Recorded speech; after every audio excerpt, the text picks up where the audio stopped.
As you guys probably know, recently there was a Halloween update in Grand RP where they released a ton of awesome stuff. But one of the most popular things in this update is candy, which is a new currency that you guys can acquire, and you guys can actually get a bunch of really cool prizes. Like for instance, the mystery machine from Scooby-Doo, and a bunch of other awesome clothing items, masks, and some other really amazing stuff. There's obviously a ton of different ways to acquire candy in Grand RP, and I'm going to be telling you guys the best ways to get candy all the way to the worst ways to get candy. Not really the worst, but just ways that aren't as efficient as some other methods. So I hope you guys go on to enjoy this video. I'm sure it'll help you out because we only have a little while to claim these prizes, so the grind for candy is right now. So with that said, I hope you enjoy the video, and without further ado, let's get into it.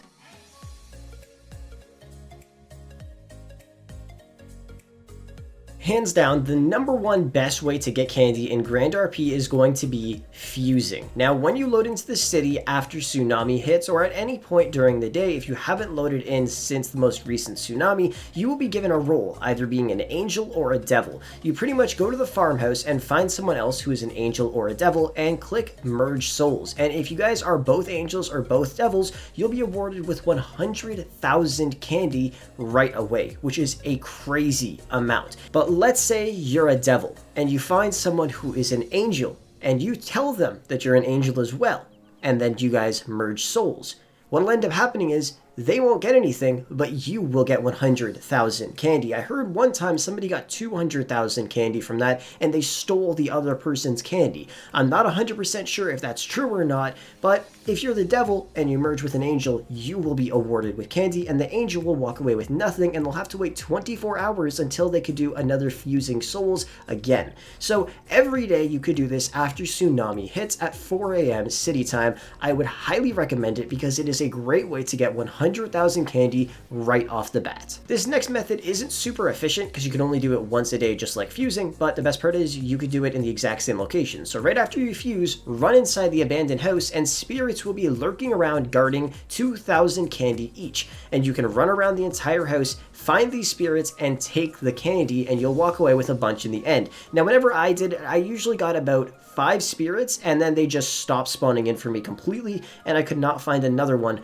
forever, pretty much, until the next day, obviously. So if you guys were to do this, you'll most likely end up walking away with about 10,000 candy at the end of it. It's not too hard. Just run around the house and, they're going to try to jump scare you. Just run behind them and walk into that little thing that appears and just claim the candy. And then you'll walk away with an extra 10,000 candy. So far, you've earned 110,000 candy, and it's only been a couple minutes. This is hands down the best method in the entire game, but it requires you to have a lot of money on hand. And if you don't have a lot of money, you could do it another way, but it'll just take a fairly long time. It's pretty much opening the Luminous Stone times 10 crate that costs $20,000, and you will be getting materials like copper, emeralds, rubies, and diamonds. And each of these items you can actually sell or trade to the alien at the farmhouse, and in exchange, he will give you candy. Now, diamonds will get you 8,000 candy per diamond. Rubies, I believe, will get you like 800, and emeralds and copper, I don't think they get that much. I believe copper gets you 30 candy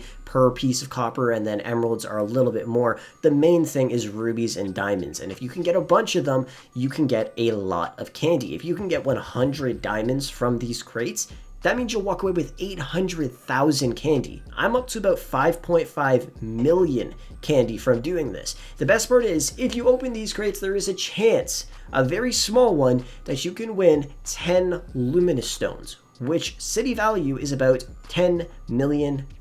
And I actually won them, which is pretty crazy. But you can make a ton of candy off of doing this, just because you could trade all of this stuff in straight to the alien and then walk away with a bunch of candy. And then you could purchase all of those cool items in the shop. Another amazing way to get candy is by collecting these massive pumpkins that fall into the sky. The issue is they are very hard to get. You're going to see why in a second here. Look at how many people show up to these events. And the thing is, the second the event starts, everybody will show up. And the events always start every single hour, 20 minutes after. So it could either be like 6:20, it could be 12:20, it could be 5:20. No matter what, the event will pop up exactly 20 minutes after the hour has started, and it'll automatically set a location for where you need to go on your map. instantly. So you guys just need to get to the location and get ready to collect the pumpkin. Just get up to a high area right underneath exactly where it says it will drop, and then just start spamming E to interact with it, and if you get lucky, it'll say you earned some candy. Now, a lot of people think that you get a ton of candy from this. You don't get that much. You only get 50,000 candy, which isn't a crazy amount. But if you're able to collect this every single hour, you'll walk away with a ton of candy. But it's very hard, as you can see. The amount of shit that goes on when this stuff pops up is insane. The amount of VDM and mass murder that you will see. Like, one of my friends just collected the pumpkin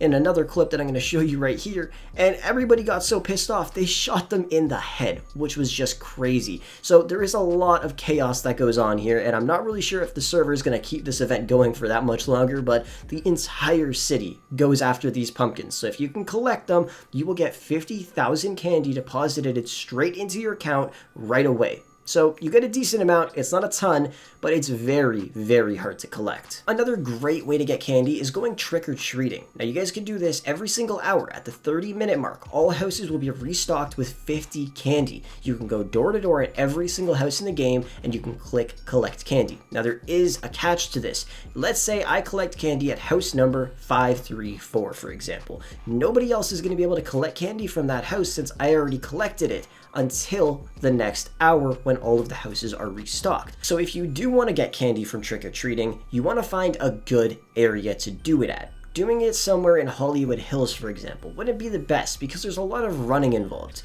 and it'll probably take you like 10 seconds maybe to go from house to house. You can see I'm at a motel here where the doors are practically right next to each other. That's a great location. And if you see a lot of houses bunched together in one group, like for example, behind the Ballas HQ, there is a ton of houses at this little motel and you can get a bunch of candy from there. The best way to do it, in my opinion, is going to apartments, but you got to be quick with it because a lot of people go to the apartments to collect candy. You just go to any floor you want, walk up to the first door, collect the candy, go to the door across from it, collect it. Then go back to the elevator, select another floor, and then just keep doing that over and over and over again until all of the candy is gone. And you can get a ton of candy from this. Some apartments only have 20 floors, which means they'll have 40 different apartments in the building. And if you get 50 candy from each one of those apartments, you'll walk away with a pretty decent amount. And some other apartments have like 150 floors, which means they got 300 apartments in there. And if you hit every single one of those and collect candy from all of them, you'll walk away with even more. It's all about the location that you select. The issue is you only get 50 candy. It's not a crazy amount. For example, just playing for an hour, you'll get 30,000 candy. And if you tried to get 30,000 candy trick-or-treating, it will take you a very long time. The thing is, this guarantees you 50 candy practically every single door you go to. Just make sure you do it quickly because other people are on the grind for candy as well, and a lot of them are trick-or-treating because they know it's a pretty decent method to get some quick and easy candy. Another really easy way to get candy is by just playing the game. Every single hour, you'll get 30,000 candy by just playing the game. But if you're AFK, you will not get the candy. So the trick is, remember exactly when you get the candy. And if you can't remember, head on up to the farmhouse. And at the top of the screen, it'll say you will receive candy in X amount of minutes. Just calculate exactly when that is. And if you want to be AFK up until that time when you get the candy, you can be. Just make sure you're moving around in the game when you actually get the candy, because if you don't, it'll say you're AFK and you won't receive it. But then you'll still receive 30,000 candy, which is a pretty decent amount. See, that's why I don't think the pumpkin is really worth it, because you get 50,000 candy from that, but you get 30,000 candy from just playing the game. So honestly, if you just play the game every hour, you're guaranteed to get 30,000. But if you go after this pumpkin, there's a chance you're gonna die going after it just for an extra 20,000 candy. In my opinion, they should up the amount that you get from that giant pumpkin because it's very, very hard to get and only one person can collect it. But like I said, just play the game and you'll be awarded with 30,000 candy. Another amazing way to get candy that isn't really that efficient is gonna be going after the zombies. Now, before you go after them, they are very aggressive and they will try to kill you. So just be careful about that. You will have to shoot them a couple times to kill them, by the way. So these zombies just spawn randomly around the map every hour, and they will spawn exactly at the 15-minute mark, and you could find them throughout the entire city. Now, I'm not 100% sure exactly how to track them. We got lucky. I flew into the Balkan server and my friend was like, yo, there's a zombie literally right near the family house. I freaked out, went over to it, and we managed to kill it. and in total, we got around 10,000 to 15,000 candy. I don't know the exact amount, but it's somewhere in that ballpark, like I said. It's just not super efficient because it's very hard to find these zombies. This is the only one that I've seen in the entire city, and I played for like 8 hours today, and I was looking for them. Not like really trying to look for them, but when I was driving around, I was obviously looking around the area to see if there were any around there. Honestly though, you don't get that much candy from them, and you'll go out of your way trying to find them, just like going after deers and stuff like that while you're animal hunting. For the amount of candy you get, it honestly just isn't really worth it, unless there is a way to track it. I tried using the resource scanner, and that didn't work. I don't know if you could use a people scanner or not, since the zombies are dead. I have no idea. They don't give out a lot of candy, and they are fairly hard to find. I believe there might be a few other ways to get candy in Grand RP right now, but honestly, the ones I showcased in this video would be the best ways to do it. Like I said, if you have money in the game, the fastest and easiest way to get candy is by opening up those ×10 luminous stone crates. It does cost 20k each, and obviously if you get a bunch of diamonds, you will walk away with thousands, maybe even hundreds of thousands of candy like I did. But I did spend a couple $1,000,000 opening those, but I did walk away with 5 million candy. And with 5 million candy, I could buy an entire outfit from that Halloween clothing shop. So it all depends on what you guys want to do. I would recommend doing that, and obviously fusing every single day, maybe going trick-or-treating every time you have a chance, and honestly just play the game, because you get 30,000 candy every single hour for just playing. Anyways, I hope this video helped you guys out if you were trying to acquire some candy in Grand RP. And of course, if you want to see more content just like this, be sure to subscribe to the channel. Anyways, thank you guys so much for watching the video, and I will catch you guys in the next one.